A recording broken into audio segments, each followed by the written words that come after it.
नमस्कार दोस्तों, तो आप देख रहे हैं उत्तराखंड हलचल।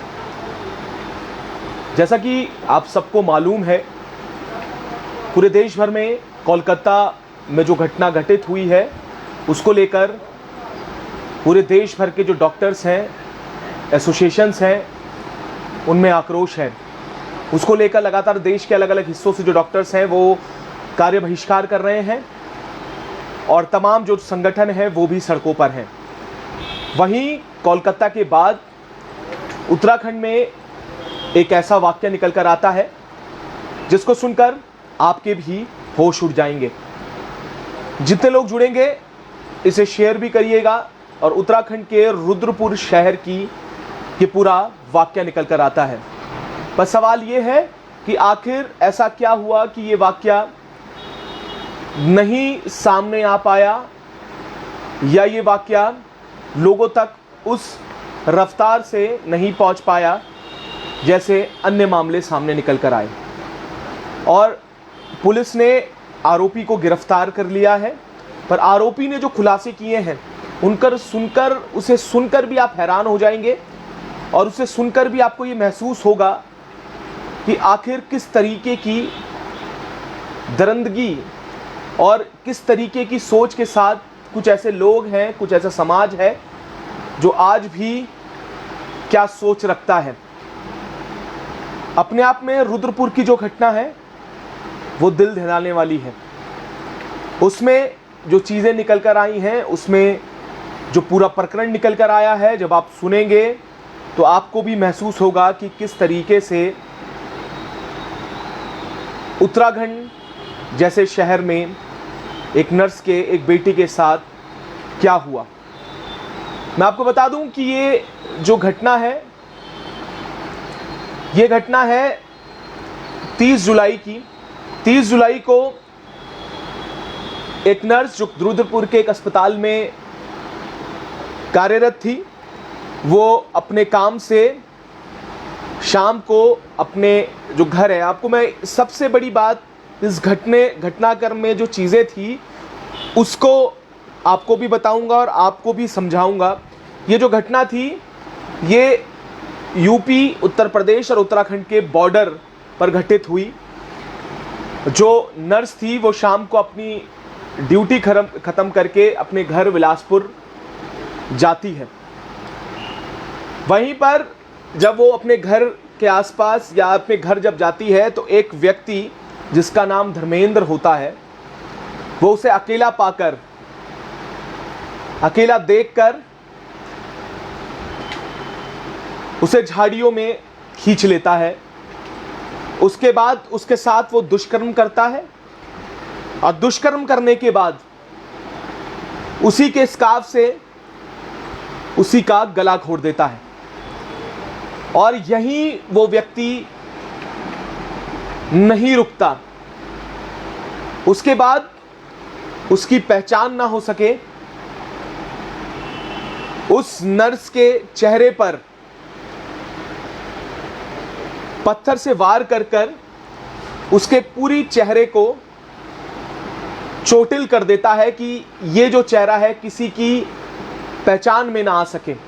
30 जुलाई को यह घटना शुरू होती है और 30 जुलाई को जब वो नर्स अपने घर नहीं पहुंचती तो अगले दिन उसके जो परिवारजन हैं वो रुद्रपुर शहर के थाने और चौकी में पहुंचते हैं और वहां पर मिसिंग रिपोर्ट दर्ज करवाते हैं। और वहीं से होता है ये सारा खेल का पर्दाफाश होने का जो पूरा प्रोसेस है। उसके बाद जो पुलिस है वो सीसीटीवी के माध्यम से, सीसीटीवी जो आसपास लगे होते हैं उसे खंगालने का जो पूरा प्रोसेस होता है उसकी शुरुआत करती है। वहीं जब सीसीटीवी फुटेज खंगाली जाती है तो जो नर्स, उसकी तस्वीर एक सीसीटीवी फुटेज पे कैद होती है जहां पर वो अपने घर को जाती भी नजर आती है। उसके पीछे एक संदिग्ध व्यक्ति नजर आता है और वो भी उस नर्स का पीछा कर रहा होता है। तो वहीं से शुरुआत होती है कि उसके बाद जो पूरे सीसीटीवी फुटेज के माध्यम से ये पूरे केस को सॉल्व करने का प्रयास कर रही होती है। वहीं फिर पुलिस को एक मुख्य एक ऐसा सबूत मिलता है जिसके जरिए पुलिस उस कातिल तक पहुंचती है। उसी फोन से, जिस फोन से वो नर्स का जो फोन होता है उसे पुलिस सर्वेलेंस में डालती है। सर्वेलेंस के बाद जब पुलिस को लोकेशन और एक अलग अलग टीम द्वारा पुलिस की टीम गठित की जाती है, उन्हें दिल्ली, राजस्थान और आसपास की जगहों भेज दिया जाता है। जब सर्वेलेंस में मोबाइल, जो युवती थी उसका मोबाइल डाला जाता है तो उसकी लोकेशन राजस्थान पाई जाती है। वहीं से उस कातिल धर्मेंद्र का पता चलता है, वहीं से उसकी गिरफ्तारी की जाती है। और उसके बाद जब धर्मेंद्र को पुलिस सख्ती से पूछताछ करती है और सख्ती से जब उसके साथ पेश आती है तो ये खुलासे वो कातिल करता है। पहले बलात्कार, उसके बाद उस युवती का स्कार्फ से ही उसका गला घोटना और उसके बाद पत्थर से और उसके ऊपर प्रहार करना। आप सोचिएगा कि किस तरीके की घटना रही होगी और किस तरीके से एक व्यक्ति, जो अगर मैं बात कहूं तो किस श्रेणी में आप उस व्यक्ति को रखेंगे जिसने ये पूरा वाक्य को अंजाम दिया होगा और किस तरीके से उस बेटी पर, क्योंकि हमने इससे पहले कई प्रकरण देखे। हमने प्रदेश में अंकिता भंडारी जैसा प्रकरण देखा, फिर रुद्रपुर की ये महिला, एक बेटी जो 30 जुलाई को अचानक गायब हो जाना, उसके बाद जब इस तरीके की घटना का खुलासा होता है, ये दुर्भाग्यपूर्ण बात निकल कर आती है। यकीन मानिएगा कि इस तरीके की घटना जब हुई और जब इसका खुलासा हुआ तो लोगों के होश उड़ गए और लोग जिस तरीके से कलकत्ता हो वहां पर एक जूनियर डॉक्टर के साथ हुआ, वहीं उसी तर्ज पर मैं कहूंगा कि देवभूमि और रुद्रपुर के शहर में यह घटना घटित हुई। पुलिस ने जरूर जो कातिल है उसे पकड़ लिया है और उसने भी खुलासे कर दिए हैं, पर सवाल वही है कि आखिर देवभूमि और ऐसी जगहों में ये चीज़ें कब तक होती रहेंगी। और ये मामला अब महिला की सुरक्षा का से जुड़ता हुआ नजर आता है। जूनियर डॉक्टर्स कहीं किसी प्रदेश में सुरक्षित नहीं है, वहीं एक नर्स जो अपने घर जा रही होती है वो अपनी सड़कों पर सुरक्षित नहीं है। और दो प्रदेश के बीच का ये मामला इसलिए भी शायद सुर्खियों में नहीं आ पाया क्योंकि दो प्रदेशों की सीमाओं से जुड़ता ये क्षेत्र के पास की घटना होने के कारण शायद इस पूरे प्रकरण को लोगों तक नहीं पहुंच पाया। और यकीन मानिएगा, जिस बर्बरता से ये चीज़ें हुई हैं और जिस बर्बरता से उसने ये जुर्म कबूला है, उसके बाद ये महसूस होता है कि अब ये समाज और उनकी सोच किस तरफ बढ़ रही है, किस तरफ ये पूरा समाज जा रहा है, किस तरफ ये पूरी चीज़ें जा रही हैं, ये सोसाइटी जा रही है, इसके ऊपर भी ये प्रश्न चिन्ह खड़ा हो गया है। और मैंने फिर से कहा, जो लोग अभी जुड़े हैं, जो लोग अभी इस लाइव में आए हैं, मैं उनसे फिर से बता दूं, कोलकाता में जिस तरीके से पूरी चीज़ें हो रही हैं, कलकत्ता में जिस तरीके से जूनियर डॉक्टर एक बेटी के साथ जो होता है वो बड़ा दुर्भाग्यपूर्ण है। वहीं इस ऐसी ही घटना उत्तराखंड के रुद्रपुर में होती है, जो आपने अखबारों के माध्यम से भी पढ़ा होगा, जो आपने अब पढ़ा होगा, जो घटना 30 जुलाई को एक बेटी गायब होने के बाद एक गुमशुदगी की जब एफआईआर दर्ज की जाती है, उसके बाद जब पुलिस तत्परता से सीसीटीवी फुटेज को खंगालती है, उस फुटेज में जब वो महिला नज़र आती है और उस नज़र आने के बाद जब पुलिस तफ्तीश करती हुई राजस्थान पहुंचती है, राजस्थान उस हत्यारे को पकड़ कर लाती है, उसके बाद जो वो हत्यारा खुलासे करता है वो सुनकर तमाम जो लोग हैं वो खुद हैरान हो जाते हैं। किस तरीके से अंधेरे का सहारा लेकर जो हत्यारा है, पहले उस महिला को, उस युवती को, उस नर्स को उस झाड़ी में घसीटता है, उसके साथ दुष्कर्म करता है और दुष्कर्म करने के बाद उसका चेहरा रौंद देता है। यकीन मानिए होश उड़ जाएंगे जब आप इसे महसूस कर पाएंगे कि किस तरीके से पूरा प्रकरण रहा होगा, क्या सोच रही होगी। उस नर्स ने लगातार प्रयास किया होगा उसकी वहां से छूटने का, वहां से मुक्त होने का, पर जो हत्यारा था ना उसके मन में एक झिझक थी, ना कोई डर था। स्कार्फ लेके युवती का, उसी का गला रौंद कर हत्या कर देता है, पत्थर से चेहरा खराब कर देता है कि जिससे वो युवती की पहचान ना हो पाए। उत्तराखंड पुलिस ने खुलासा किया है, उत्तराखंड पुलिस ने उसे गिरफ्तार भी कर लिया है, पर सवाल वहीं का वहीं है कि बेटियां कब और कहां सुरक्षित हैं। हमने अंकिता भंडारी जैसा प्रकरण भी देखा, जो मैं बार बार कह रहा हूं। अब इस तरीके का ये प्रकरण,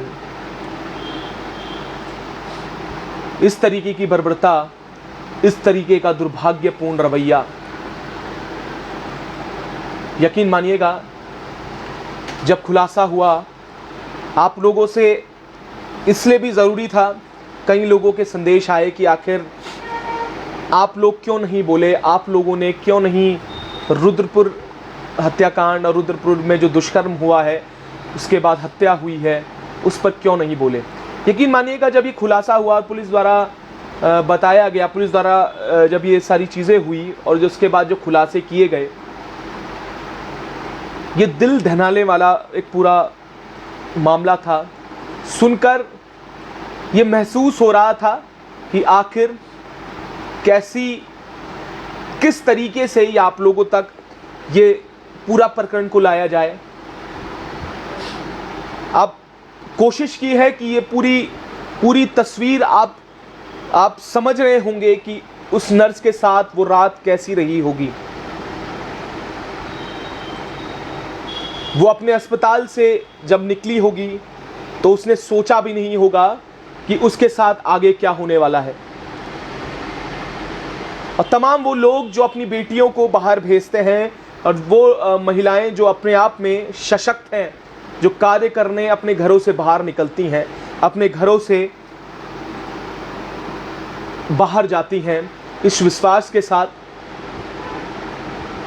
उन बेटियों का हौसलों पर भी, उन बेटियों के जो कॉन्फिडेंस है इस प्रकरण के बाद, और ये नहीं, ये अकेला केवल एकमात्र प्रकरण नहीं, पूरे देश भर की अगर मैं बात करूंगा, ना जाने वो बेटी जो जूनियर डॉक्टर, जो हमने कलकत्ता में जो चीज़ें देखी, किस तरीके से अस्पताल में वो चीज़ें होती हैं, उसके बाद ना जाने उसे छुपाने के लिए, उस वारदात को छुपाने के लिए तमाम चीज़ें की जाती हैं, तमाम आरोप लगाए जाते हैं, तमाम चीज़ें निकल कर आती हैं, पर जिनकी बेटियां बाहर हैं उन्हें ये खुद महसूस होता होगा कि किस तरीके से ये घटनाक्रम कितना दुर्भाग्यपूर्ण है। मैं कई लोगों के कमेंट भी देख पा रहा हूँ, कई लोगों को मैं समझ सकता हूँ कि उनके हालात, उनकी, वो खुद इस चीज़ को देख रहे होंगे, महसूस कर रहे होंगे।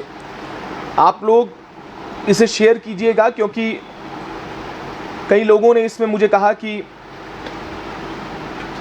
इस पर आप लोगों ने कुछ नहीं बोला, या इस पर आपने कोई आवाज़ नहीं, या इस पर कोई लाइव नहीं किया। तो मैं इसी कारण इस लाइव को करने आया था। मन में बहुत पीड़ा थी कि किस तरीके से इस पूरे लाइव को किया जा सकता है।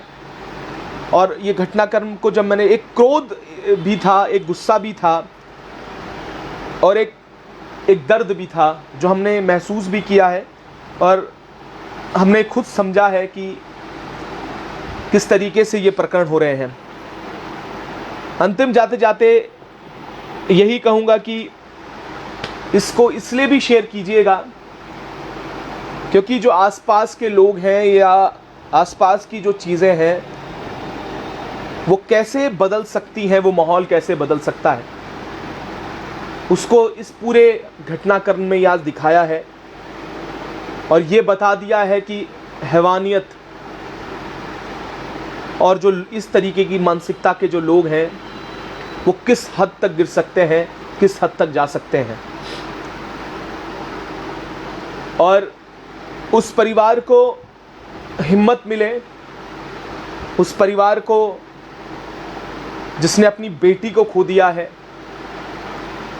उस परिवार को कि हम पूरे जो प्रदेशवासी हैं, जो पूरे हमारी जो टीम है, उसे इस दुख के पल में हम यही हिम्मत दे सकते हैं कि वो इस एक विश्वास रखें।